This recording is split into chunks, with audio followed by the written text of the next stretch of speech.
Cette croix me sera toujours chère.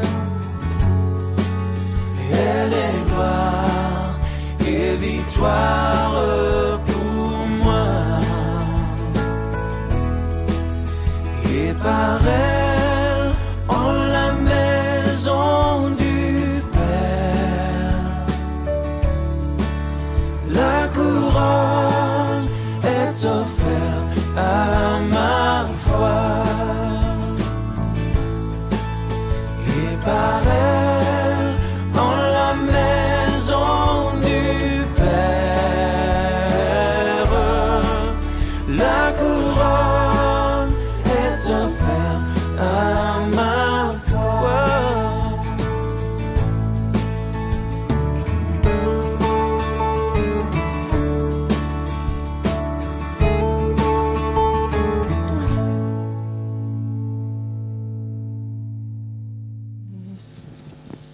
Alléluia.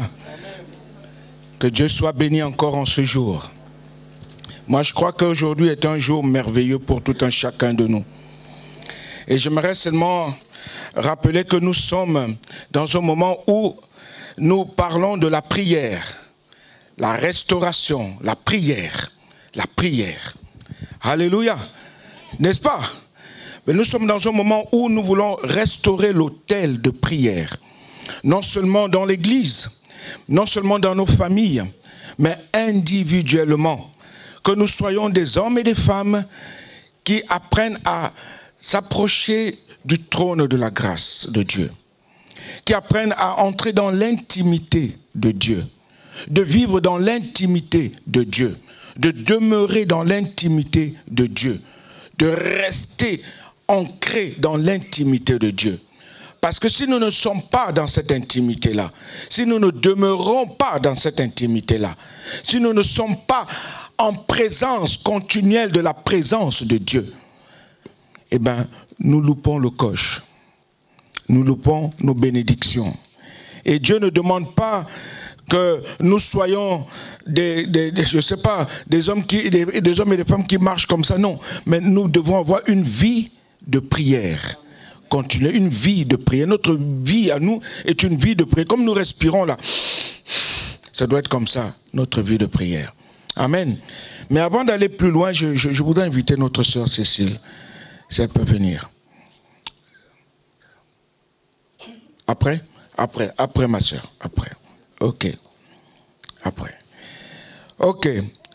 Aujourd'hui, nous allons prendre le thème que le Seigneur a mis dans mon cœur, c'est le temple de Dieu que je suis est appelé maison de prière. Le temple de Dieu que je suis est appelé maison de prière. Parce que Dieu nous a appelés à ce que nous soyons à lui. Et là où il y a la présence de Dieu, nous devenons le temple de Dieu. Le lieu où on adore Dieu, on loue Dieu, on glorifie Dieu, on magnifie Dieu, on exalte Dieu, on élève Dieu, on bénit Dieu. C'est ce que nous sommes. Et quand nous lisons dans 1 Corinthiens chapitre 6, parce que cette affirmation que nous sommes le temple de Dieu et que notre corps est appelé à être une maison de prière est une vérité fondamentale dans notre relation avec Dieu et notre vie spirituelle. C'est quelque chose qui devrait être notre, comme cela, comme diraient certains, notre vécu de chaque jour. Mais avant de lire en Corinthiens 6, j'aimerais qu'on puisse élever nos voix et dire, Seigneur, parle-moi ce matin. Seigneur, je veux entrer dans ta présence et vivre, Seigneur, comme toi tu désires que je puisse vivre. Parce que tu as fait de moi ton enfant. Non seulement ton enfant, mais ton habitation. Là où tu veux demeurer. Et ce matin, je veux avancer avec toi. Apprendre à te parler. Apprendre à t'écouter.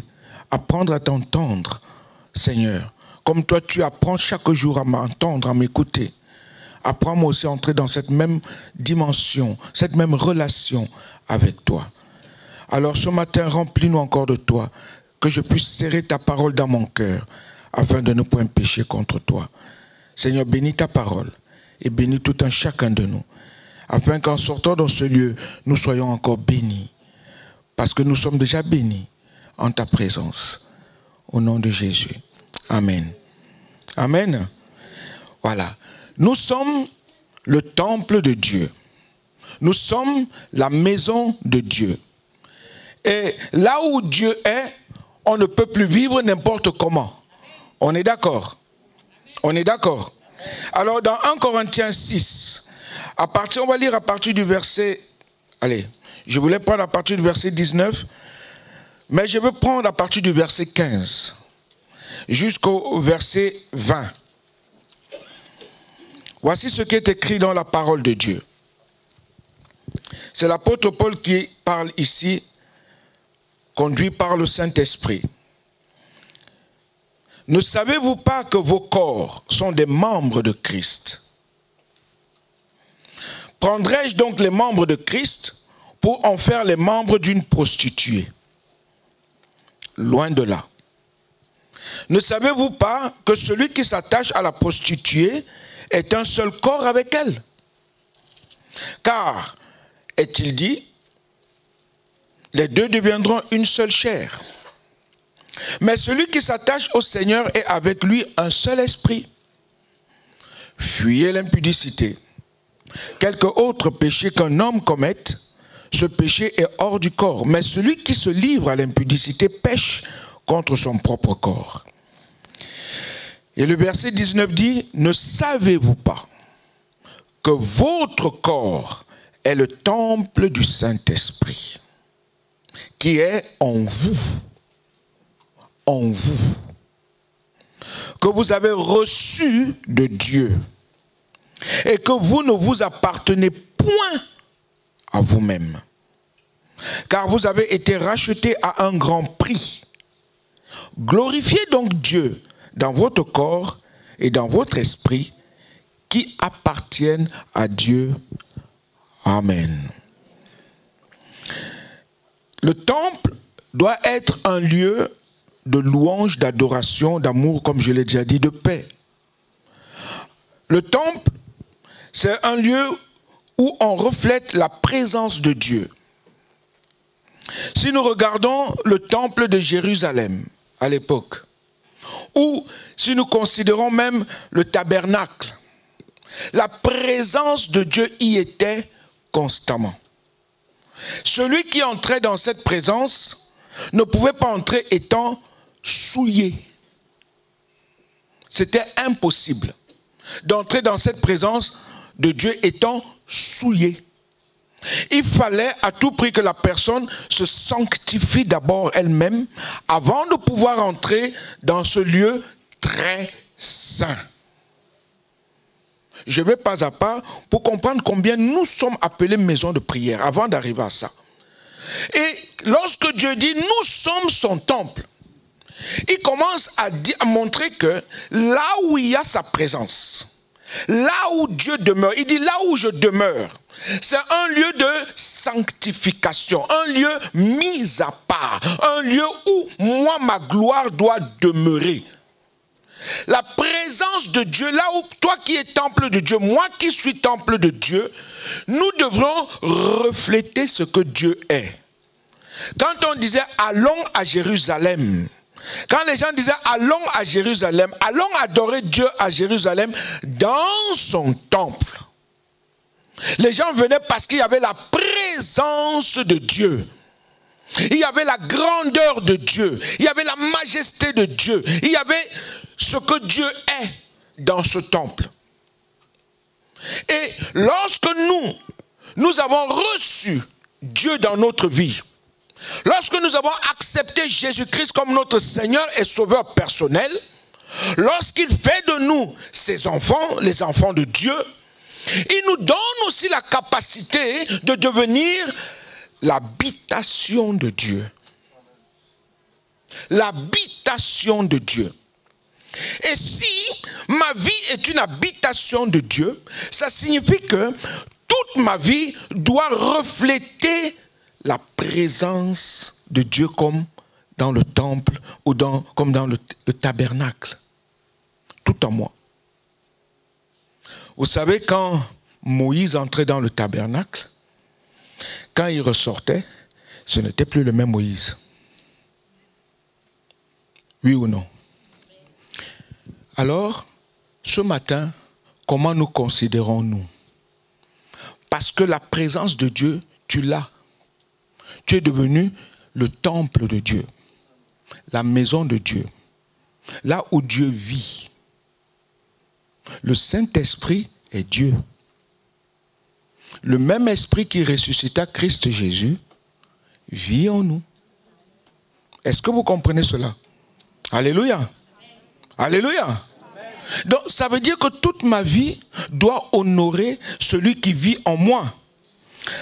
Nous devons réaliser la grandeur de cette vérité. Je suis le temple de Dieu. Toute ma vie doit glorifier Dieu. Mes pensées doivent glorifier Dieu. Ma bouche, mon cœur, mes yeux, mes oreilles, mon esprit, mon âme, mon corps, parce que je ne m'appartiens plus. Ce n'est plus moi qui, on le dit toujours, ce n'est plus moi qui vis, c'est Christ qui vit en moi. Si c'est Christ qui vit en moi, c'est son esprit. Ça veut dire que c'est Dieu. Ça veut dire que tout en moi doit le glorifier. Tout en moi, tout ce que je suis. En tant que temple, nous devons veiller sur notre corps et notre esprit. Car ils sont des lieux où Dieu habite. On doit veiller sur cela. Ça veut dire que tout en nous doit être une maison. J'aime bien parce qu'aujourd'hui nous sommes dans un temps de moment on parle de la prière. C'est un temps où nous devons constamment bénir Dieu, glorifier Dieu, exalter Dieu, magnifier Dieu. Et quand on parle de temple, c'est un endroit où les gens veulent voir quelque chose.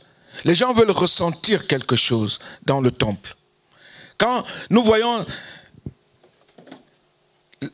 la maman de Samuel, tiens, je vais prendre cet exemple très simple.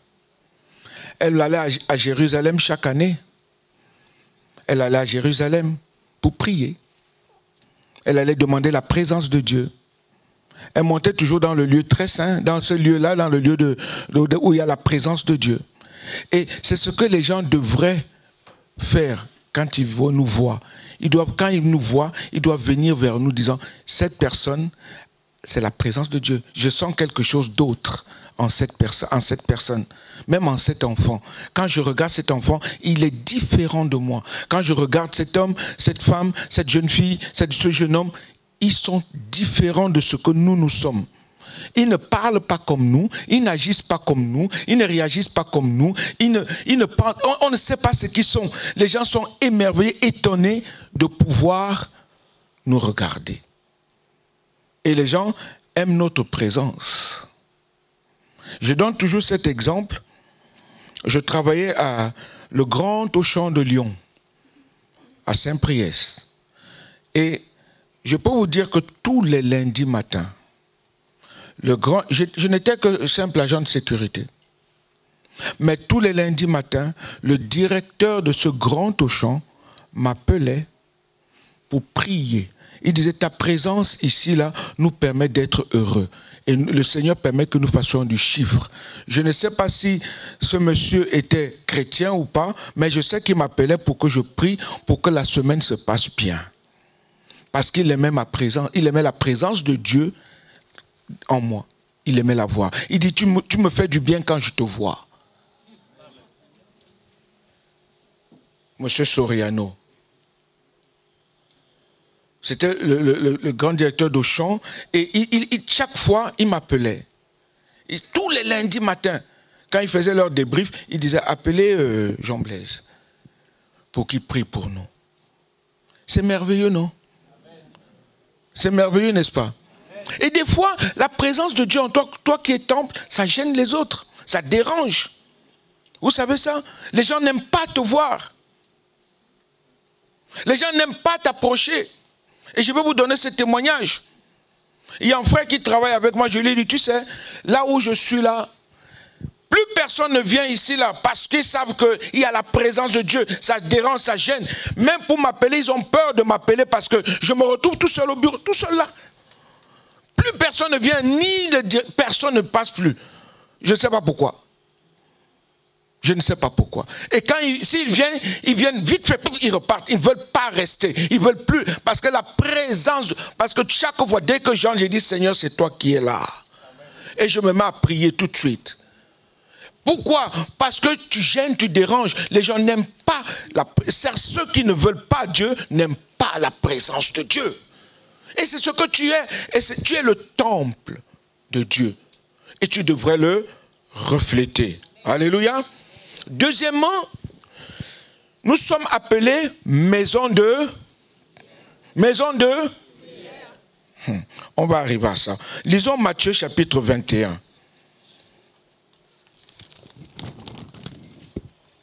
Matthieu chapitre 21. À partir du verset 10. Matthieu chapitre 21. Voici ce qui est écrit dans la Bible, dans la parole de Dieu. Lorsqu'il entra dans Jérusalem, toute la ville fut émue. Et l'on disait, qui est celui-ci? Oh, vous vous rendez compte encore? Mais qui est celui-ci? Tellement il reflétait la présence de Dieu, notre Seigneur et notre Dieu, Jésus. Qui est celui-ci? Qui est cette jeune fille? Qui est ce jeune homme? Qui est cet homme? Qui est cette femme? Qui est cet homme? La foule répondait, c'est Jésus, le prophète de Nazareth en Galilée. Jésus entra dans le temple de Dieu. Voilà, il fait quelque chose qui est bizarre et qui surprend beaucoup de monde. Il chassa tous ceux qui vendaient et qui achetaient dans le temple. Il renversa les tables des changeurs et les sièges des vendeurs de pigeons. Il leur dit, il est écrit, ma maison sera appelée une maison de vente de pigeons, une maison d'impudicité, une maison de discothèque, une maison des prophètes. Oui, quelque part, mais d'abord une maison de... Alors dis à ton frère, à ta soeur, je suis une maison de prière. Je suis une maison de prière.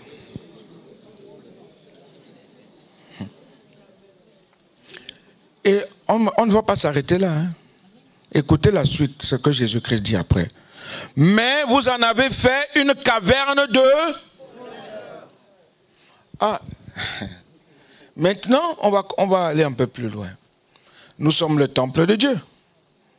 Nous sommes la maison de prière. Mais nous en faisons un temple, une maison de voleurs, de menteurs, d'impudicité, de murmures, de querelles, de disputes, de haine, de jalousie, de mépris. C'est la maison de Dieu, hein? La maison de prière. Le temple où Dieu vit. Le temple où Dieu habite. Le temple où Dieu agit. Le temple où Dieu parle. Le temple où Dieu écoute. Parce que si on regarde voleur, ça veut dire qu'on vient rapiner, on vient prendre les choses de Dieu pour en faire nôtre, pour en faire ce qu'on veut. Alors, si nous considérons nos vies, est-ce que nous faisons de nos vies une vie de prière où nous voulons rester en communion continuelle avec notre Seigneur et notre Dieu? Ou bien nous allons laisser nos pensées, nos paroles, nos actions et réactions prendre le dessus? Comment voudrions-nous que Dieu demeure dans ce qui est à lui. Parce que nous sommes sa propriété. On ne s'appartient plus. Quand tu es dans ta voiture, tu dis je suis dans... Non, dites-moi vous-même, je suis dans... Non, ah, c'est trop simple. Je suis dans... Vous avez peur de parler? À moins que ce ne soit pas votre voiture. Pasteur René, c'est ta voiture. Quand tu es dans ta voiture, tu es dans... Est-ce que quelqu'un d'autre doit venir prendre ta place? Tu la gères, ta voiture, comme bon te semble. Et la voiture ne fait que faire ce que toi tu décides qu'elle fasse. Écoutez bien. Ce que tu veux que ta voiture fasse, elle le fera. Comme toi tu le désires. Même si c'est une voiture automatique, IA ou AI, je ne sais pas comment on dit ça, intelligence artificielle, ou même si c'est une voiture comme ça, tu la gères. Il y a quelque chose qui la gère, n'est-ce pas? Il y a une force qui gère cette voiture. Et qu'est-ce qu'on en fait de cette voiture? Qu'est-ce qu'on fait? Qu'est-ce que Dieu fait de nous? C'est lui qui doit être notre guide. Celui qui doit être notre conducteur, qui doit nous guider à tous égards. Mais nous, je ne sais pas si ma voiture commence à prendre le dessus sur moi. Mais je sais que je vais l'envoyer à la casse. Oui ou non? Ah ben, elle va aller à la casse, fini. Parce qu'elle veut prendre le dessus sur moi. Alors, tu m'appartiens et tu veux faire les choses comme toi tu veux? Non.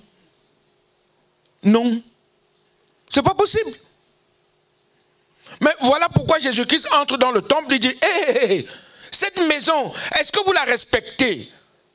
Cette maison, pourquoi vous la souillez? Cette maison, pourquoi vous ne comprenez pas la grandeur, la majesté, l'autorité de celui à qui elle appartient? Arrêtez! Arrêtez de souiller ce qui n'est pas, ce qui est à moi, ce qui n'est pas à vous. Arrêtons de souiller ce qui n'est pas en nous. Amen. Arrêtons de souiller nos corps, nos esprits, nos âmes et nos corps qui ne sont plus à nous. Ils sont à celui qui nous a créés, qui nous a enrôlés en lui, qui nous a appelés pour le servir, qui nous appelle enfants de Dieu, qui nous appelle ses imitateurs. Nous sommes soumis à lui. Et Jésus-Christ était constamment en relation avec son Père. Et c'est la même chose qu'il veut que nous soyons aussi, que toutes nos vies l'élèvent, l'adorent, le célèbrent, le glorifient. Au lieu de regarder à gauche, au lieu de regarder à droite, au lieu de regarder ailleurs, au lieu de se retourner, essayer de retourner vers son vomi, voilà ce qui souille le temple de Dieu. Vous en avez fait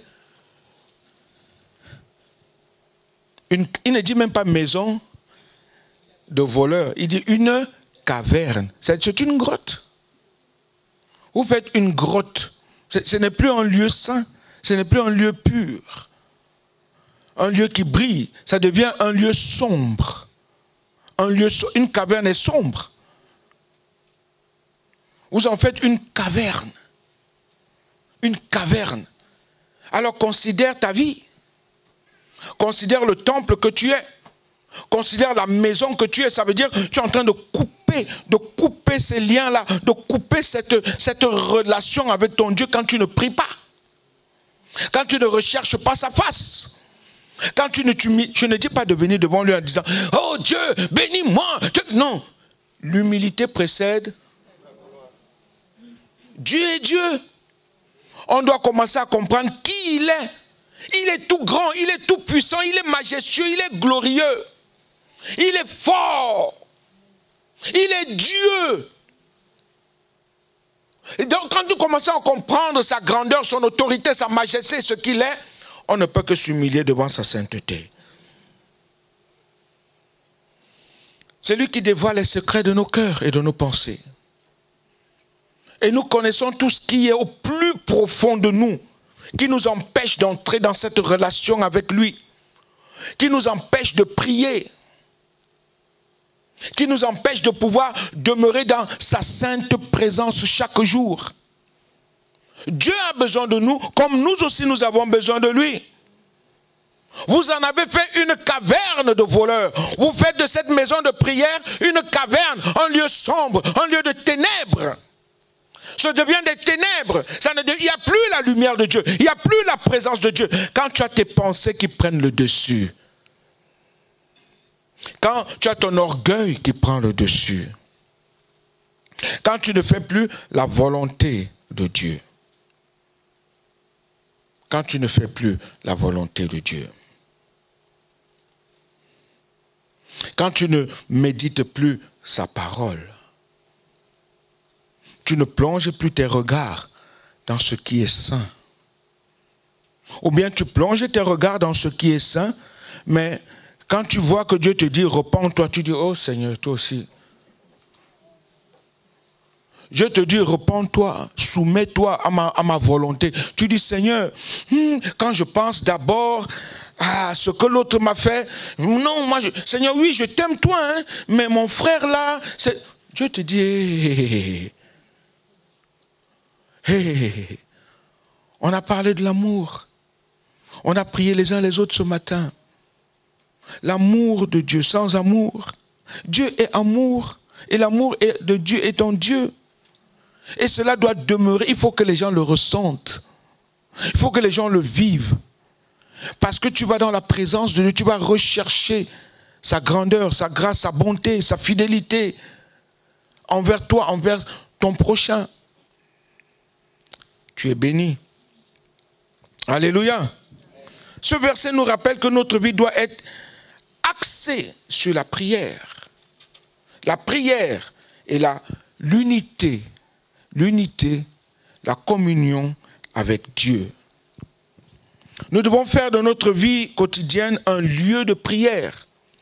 On doit toujours demeurer. Vous savez, je ne vous demande pas que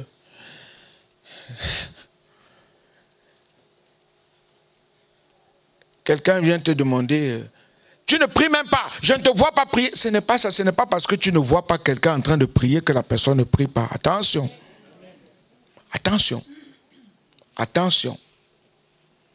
Ce n'est pas parce que tu vois quelqu'un en train de regarder un match de football que tu vas dire, ah toi tu es en train de regarder le match. Tu ne connais pas sa vie.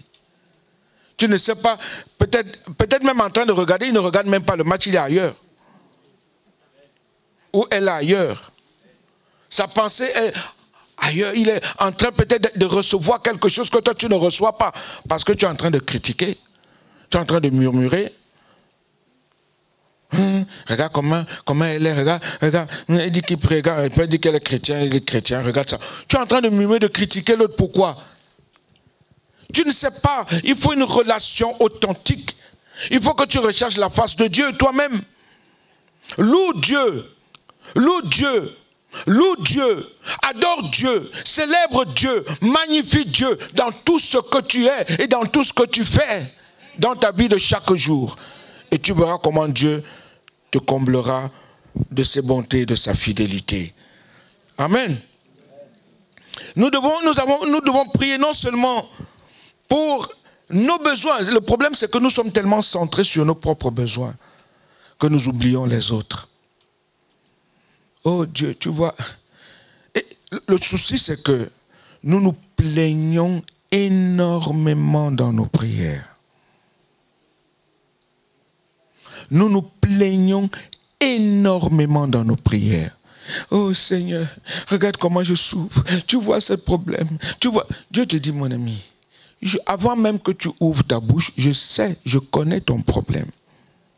Bénis-moi, adore-moi, glorifie-moi, recherche ma face. Je connais ton problème. Je sais ce qui te trouble. Mais viens verser tes larmes en reconnaissant ma grandeur, en proclamant ma majesté dans ton problème, dans ton souci, dans ce qui te trouble, dans ce qui te fait si mal. Proclame ma grandeur, proclame qui je suis pour toi. Voilà notre problème, la foi. La foi. Nous proclamons des choses, mais nous ne vivons pas ces choses. Nous proclamons tous les jours, Dieu est tout puissant. Ah, Dieu est tout puissant. Oui, mais il est tout puissant, mais tu ne vis pas sa puissance, sa toute puissance. Dieu veut que tu vives ce qu'il est lui-même. Je donnais l'exemple samedi de Marthe et Marie, dans Jean 11. On vient leur dire, ils viennent voir Jésus en courant vers Jésus. Ah, ton ami est mort, Seigneur. Ton ami que tu aimes tant. Ton ami, oh Jésus, pourquoi tu n'es pas venu? Attends, regarde, maintenant il est mort, on l'a enterré. Ça fait 4 jours qu'il est mort. 4 jours, Jésus, tu es où? Tu étais où? Je disais qu'il est le maître du temps et des circonstances. Il fait comme bon lui semble. Il aurait pu dire seulement à ses disciples, bon, il est guéri déjà, c'est bon, fini. Fini, il allait arriver là où était son ami et ses amis, on va dire. On allait trouver Lazare déjà debout. Le problème, c'est on n'attend pas que Dieu se glorifie dans nos problèmes. On ne veut pas, ou bien on veut que Dieu fasse tout de suite comme nous désirons. Et c'était la même chose pour Marthe et Marie. Seigneur, fais, nous savons que tu fais. Oui, je fais, où est le problème? Où est le problème? Je fais. Mais je suis le maître du temps et je suis le maître des circonstances. Je fais comme bon me semble. Il est Dieu. Il est Dieu. Et il veut bénir. Seulement, il faut que nous apprenions à reconnaître qui il est. Quand il dit à Marthe, il ressuscitera. Ah oui, Seigneur, je sais. Je sais. Mettons-nous pas à la place de Marthe. Ton frère est mort depuis 4 jours. Il est peut-être même en train de ça. Parce que c'est ce qu'elle dit à Jésus. Il sent déjà. Il sent déjà. Mais celui qui est devant toi, tu ne le reconnais pas. Tu as vécu sa grandeur, tu as vécu... Marie était une prostituée, oui ou non? C'était une prostituée. Et c'est elle qui est venue devant Jésus, laver ses pieds avec ses larmes et puis un parfum odorifiant. C'est elle qui est venue. C'est cette Marie-Madeleine. Et là, elle ne reconnaît plus la grandeur de celui-là. Elle le minimise. Oui, nous savons qu'il ressuscitera à la fin du monde. Moi qui te parle, dit Jésus, je suis la résurrection et la vie. Il dit cela à Marthe. Et il pose la question à Marthe, crois-tu à cela? Marthe dit, oui Seigneur, je crois que tu es le Seigneur, le Sauveur. Mais au lieu de rester avec Jésus, elle court voir sa sœur. Le maître t'appelle. Elle va mentir. Le maître t'appelle. Il veut te voir. Jamais Jésus n'a appelé Marie. Et elle aussi, elle arrive. Qu'est-ce qu'elle fait? Elle accuse Jésus. Comme sa sœur a accusé Jésus. Vous avez prié pour qu'il vienne, pour que ce soit lui qui prenne votre problème, votre souci, qui prenne la mort entre ses mains. Parce que quand il dit à ses apôtres, il dit, il est mort. Il ouvre carrément la porte, il dit, il est mort. Parce qu'il parle, il dit, il dort. Mais Seigneur, s'il dort, il dit, non, c'est bon, il est mort. Mais il est mort, on va faire quoi? C'est fini? Il est mort, c'est fini. Mais Jésus part. En arrivant, les personnes qui auraient dû lui dire, Seigneur, tu es tout puissant, nous croyons que tu es capable, c'est les mêmes qui lui disent, si tu avais été là, on l'accuse. Nous avons prié. Continuons à prier. Il faut que nous insistons dans nos prières. Sans baisser les bras. Même si le problème est devenu, je ne sais pas, finish. Continuons à prier. Continuons à bénir notre Dieu. Marthe a accusé. Nous accusons souvent le Seigneur quand nous voyons que le problème continue. Seigneur, pourquoi tu ne me bénis pas? Pourquoi moi j'arrête de prier? Est-ce que Dieu t'a demandé de t'arrêter de prier? Est-ce que Dieu t'a demandé de t'arrêter, de le glorifier, de reconnaître qu'il est capable de faire des choses pour toi? Prions toujours. Prions pour les autres. Prions pour les autres. Prions pour notre Église. Prions les uns les autres. Même pour ceux que vous n'avez jamais prié, priez pour eux. Priez pour eux. Ne prions pas seulement pour ceux que nous connaissons. Parce que nous ne nous connaissons pas les uns. Le pasteur René disait quelque chose, il disait, chacun porte un gros fardeau dans son cœur, dans l'église. Chacun porte un gros fardeau. Quelque chose de très lourd. Chacun traîne des casseroles. On traîne ça partout. Ça fait trop de bruit. Vous savez que, on le dit souvent, les tonneaux vides font énormément de bruit. Pongolong, pongolong, pongolong, pongolong. Mais un tonneau qui est plein ne fait pas de bruit. Et c'est pas bon. Parce que nous traînons ces choses-là, et ces choses-là font trop de bruit. Dans l'église et dans nos propres vies, dans nos foyers. Partout. Partout. Ces tonneaux vides ne doivent pas être vides, spirituellement parlant. Parce que nous recherchons la face de Dieu dans la prière. Dans la prière, on est rempli. On ne se soucie plus des choses qui nous désolent, qui nous rendent malheureux, malheureuses.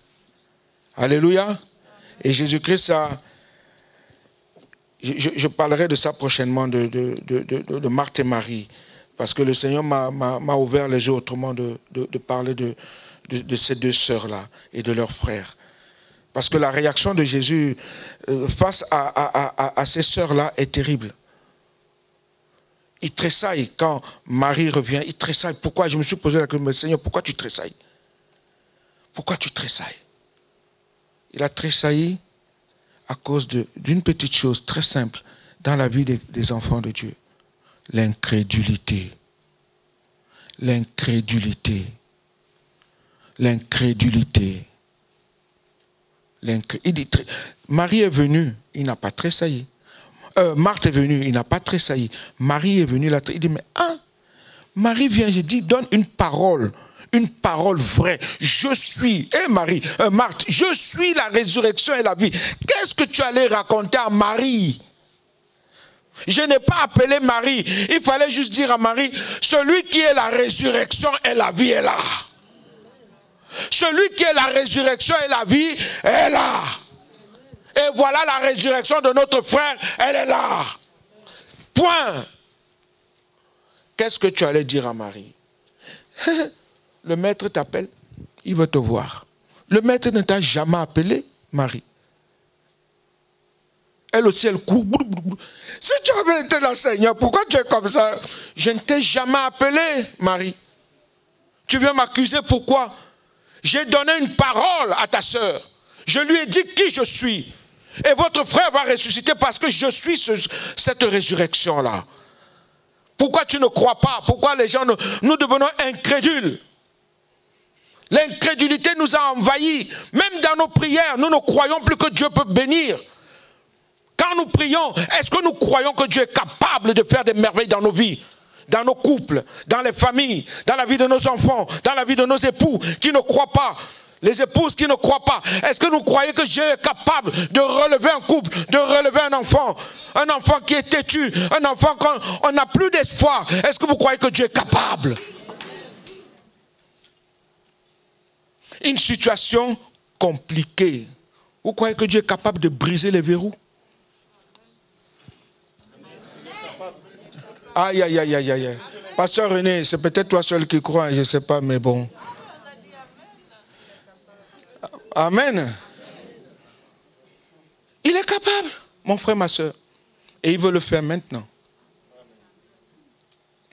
Quand tu pries avec un cœur vrai et sincère, quand tu viens à lui avec humilité, quand tu reconnais sa majesté, tu la proclames sur ton problème.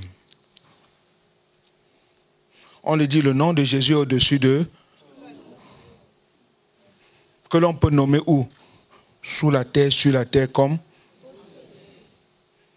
Donc alors, pourquoi nous n'arrivons pas à saisir cette vérité fondamentale de notre vie de chaque jour. La prière est notre moyen de communication avec Dieu et la source de notre force spirituelle. La prière. La prière. Demeurons constamment dans la prière. Même en route, partout, nous prions. Je vous ai dit, moi j'ai reçu le baptême du Saint-Esprit en marchant en route, la nuit, dans la rue. Boum. Je me suis mis à parler en langue. Les gens me regardent, disent, mais lui, là, il est quoi? Qu'est-ce qui lui arrive? Et quand je suis arrivé à la maison, ce soir-là, toute la nuit, je ne fais que prier en langue, jusqu'au matin. J'étais heureux, c'est-à-dire le Seigneur se glorifiait dans ma vie. J'étais tellement heureux de savoir que Dieu m'aime. Que Dieu m'aime. C'est beaucoup, hein, quand tu sais que Dieu t'aime. C'est énorme. Alléluia. Je vais vite, parce que le temps passe aussi. L'importance de la prière. La prière est puissante. C'est le troisième point. Elle change les cœurs et les situations. Dans Philippiens chapitre 4, Philippiens chapitre 4, il est dit ceci. Versets 6 et 7. Ne vous inquiétez de... Mais nous nous inquiétons tous les jours de tout. De tout. Seigneur, qu'est-ce que je vais manger demain? Oh, je n'ai plus d'argent. Hein? Seigneur, comment je vais me vêtir? Ah, oh Dieu, comment je vais faire pour dormir? Oh Seigneur, l'électricité là, comment je vais faire pour payer? Seigneur, c'est vrai. Et oh, j'ai des soucis. On est toujours en train de se plaindre. Ne vous inquiétez de... Mais en toute chose, faites quoi? Faites connaître vos besoins à Dieu. Comment? Par des prières et des...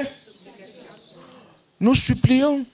On ne se plaint pas, mais on supplie. S'il te plaît, Seigneur, fais-moi grâce. S'il t'est possible, fais-moi grâce, Seigneur. Avec des actions de grâce, en bénissant notre Dieu. Amen.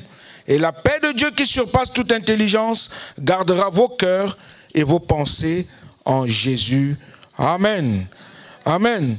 Engageons-nous à développer une vie de prière chaque jour, pas seulement à l'église, mais individuellement. Il y a un endroit où le diable nous tape, nous frappe énormément. C'est dans les couples et dans les familles. Le diable empêche les familles et les couples de prier. Et nous laissons cela tomber. Les couples, les familles, nous ne prions plus unis ensemble. Et je crois que, je ne sais plus qui c'est qui en a parlé dernièrement, il a dit, c'est quelque chose de terrible. Parce que la première église, c'est le couple. La première église, c'est la famille. La première église, quand nous venons ici, la première assemblée, je veux dire, quand je dis bien église, assemblée, c'est le couple, la famille. Et quand nous arrivons ici, nous formons cette famille-là, des familles. Une famille parmi des familles unies pour glorifier Dieu. C'est ça l'église. Parce qu'à la maison, nous avons pris déjà le temps de prier ensemble, d'intercéder ensemble. Mais le diable fait tout pour que nous nous critiquions. Il crée toujours, remarquez bien, il crée toujours une petite étincelle pour venir casser complètement le rythme de la prière. Toujours, toujours, il fait tout. Si nous ne veillons pas, à cela, on joue le rôle du diable. On joue le rôle du diable. Je prêche à moi-même. Parce que même dans mon propre couple, dans ma famille, on a arrêté de prier. On a arrêté de prier. Et c'est pas bon. C'est pas bon. Il faut raviver cet autel. de prière dans le couple d'abord. Secondo, en famille, c'est-à-dire papa, maman et les enfants. Alléluia. Cet autel de prière-là est primordial. Mais tout d'abord, individuellement. Individuellement. On doit se restaurer cet autel individuel, autel familial et l'autel dans l'église de Jésus-Christ. C'est très important. Si on ne fait pas ça, on n'avancera pas. On va être comme des poissons dans un bocal. On recule, on avance. On recule, on avance. Vous avez déjà vu un poisson, il tourne en rond dans un bocal. Et ce n'est pas bon. On doit vivre cela au quotidien. Engageons-nous. Engageons-nous. Engageons. Et vous verrez, nous allons prendre une victoire merveilleuse. Oublions les critiques, les murmures, les querelles. Pour rien. Vous savez, il y a souvent des querelles. Tu te demandes pourquoi. Pourquoi? Pour rien. Et ça coupe la prière.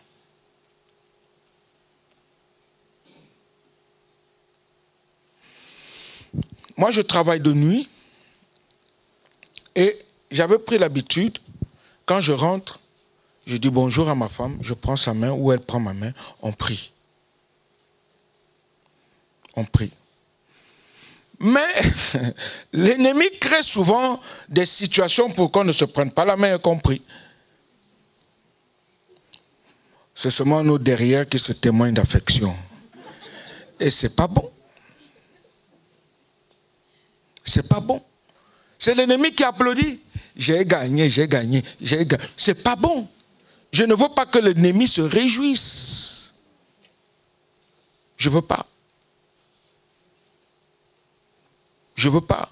Donc il faut rétablir cet autel. Personnel, en couple, familial, alléluia, et dans l'église. Les uns les autres, sans critiquer, sans murmurer. C'est devenu, on dit, les critiques sont devenues, on dirait, monnaie courante dans l'église. C'est pas bon. Comment tu veux que Dieu te bénisse, mon frère, ma soeur? Les murmures, les jalousies, les haines, l'orgueil, les... Wow. Mais tu lèves les mains pour que Dieu te bénisse. Mais tu n'auras fouera rien. Engageons-nous. Que nos maisons soient des maisons de prière, où la présence de Dieu peut se manifester et où, et je vais terminer par ça, la paix règne. La paix, la paix, la paix. Même quand ça ne va pas, tu dis Seigneur, je sais que tu es capable. Apprends à glorifier ton Dieu. Même si la situation est horrible, tu dis Seigneur, toi tu es capable. Ce n'est plus moi qui vis, c'est toi qui vis en moi. Je suis ton temple, ta maison. Tu fais ce que tu veux. À toi la gloire. Et je conclus en disant, en tant que temple de Dieu, nous avons la responsabilité de créer un environnement propice à la prière. Que notre vie soit un exemple vivant de la maison de prière que Christ a conçue. Gardons nos cœurs ouverts à la communion avec Dieu. Partageons cette vérité avec les autres. Et laissons la puissance de la prière transformer nos vies et notre monde, notre environnement, à chaque instant de chaque jour. Amen. Amen. Est-ce qu'on peut baisser nos têtes? Alléluia. Seigneur, nous te bénissons. Commence à te remettre entre les mains du Seigneur. Si tu sais que tu es le temple de Dieu, si tu sais que tu es la maison de prière, et que dans cette maison, il y a eu des souillures. Si tu sais que ces souillures-là doivent partir, commence à parler à ton Dieu en disant, Seigneur, prends le contrôle, prends le volant de ce que je suis, commence à me conduire. C'est toi le maître des maîtres, me voici. Je me remets entre tes saintes mains, Seigneur. Viens nous aider, viens m'aider à devenir un véritable temple de prière. Un véritable temple, Seigneur, de prière. Une maison de prière, un lieu où, Seigneur mon Dieu, j'élève des mains pures, j'élève des pensées pures, un cœur pur, une bouche pure pour ta gloire, Père Céleste. Viens m'aider, Seigneur, parce que je veux refléter ce que tu es. Je veux que ta présence en moi reflète, Seigneur mon Dieu, ta gloire, Seigneur, ta présence en moi, Seigneur, soit effective dans tout ce que je suis, dans tout ce que j'ai, et que l'on sache que c'est toi mon chemin, ma vérité et ma vie. Seigneur, je t'appartiens. Je suis ta propriété privée. Fais de moi un instrument de prière, un instrument de louange, d'adoration, un instrument, Seigneur, d'amour, ton amour, ta paix dans ma vie. Au nom de Jésus-Christ. Amen.